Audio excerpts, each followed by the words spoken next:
Bismillahirrahmanirrahim. Assalamualaikum warahmatullahi wabarakatuh. Perkenalkan, nama saya Abdul Rahim, biasa dipanggil Rahim, dengan NIM 2210140019. Program studi Teknik Sipil, kelas Sipil A, mata kuliah Kewarganegaraan. Baik, saya ucapkan terima kasih kepada dosen pengampu Ibu Supina yang telah memberikan kita tugas sebagai pengganti ujian tengah semester, yaitu dengan membuat video. Baik, untuk mempersingkat waktu, yang pertama, mengapa mata kuliah kewarganegaraan menjadi salah satu prioritas penting yang harus dipelajari. Terus soal yang kedua, demokrasi dikenal sebagai dan menurut Undang-Undang 1945 pilar demokrasi konstitusional. Baik, saya akan menjawab soal tersebut. Soal yang pertama, mata kuliah kewarganegaraan menjadi salah satu prioritas yang penting harus dipelajari karena ada 4 poin. Yang pertama, membangun kesadaran tentang hak dan kewajiban sebagai warga negara. Kita sebagai mahasiswa dapat memahami hak-hak dan kewajiban sebagai warga negara, termasuk hak untuk memilih, hak atas kebebasan, hak berbicara, dan hak untuk berkumpul dan berorganisasi, serta kewajiban untuk membayar pajak dan mematuhi hukum. Selanjutnya, poin yang kedua yaitu meningkatkan kesadaran politik.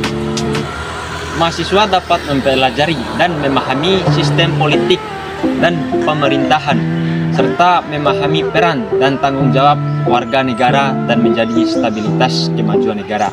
Poin yang ketiga yaitu memperkuat identitas nasional.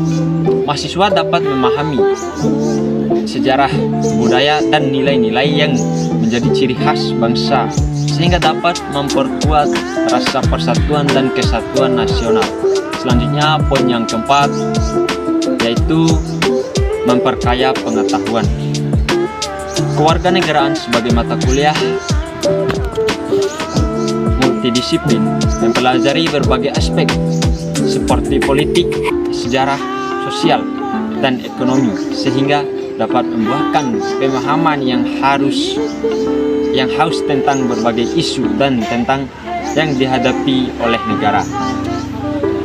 Dalam rangka membangun masyarakat yang cerdas, peduli, dan bertanggung jawab terhadap bangsanya, maka penting bagi setiap warga negara untuk memiliki pemahaman yang baik tentang kewarganegaraan dan mengambil tindakan nyata untuk menjaga kemajuan negara.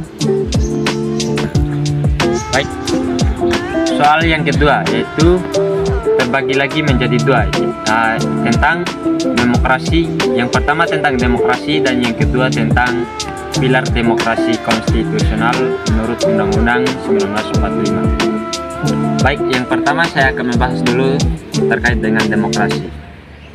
Demokrasi dikenal sebagai suatu sistem pemerintahan yang didasarkan pada kekuasaan rakyat atau warga negara.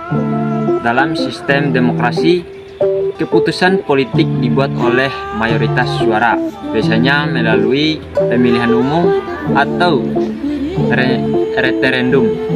Prinsip dasar demokrasi adalah kebebasan berbicara, berkumpul, dan berorganisasi, serta hak setiap individu untuk memilih dan dipilih sebagai pemimpin.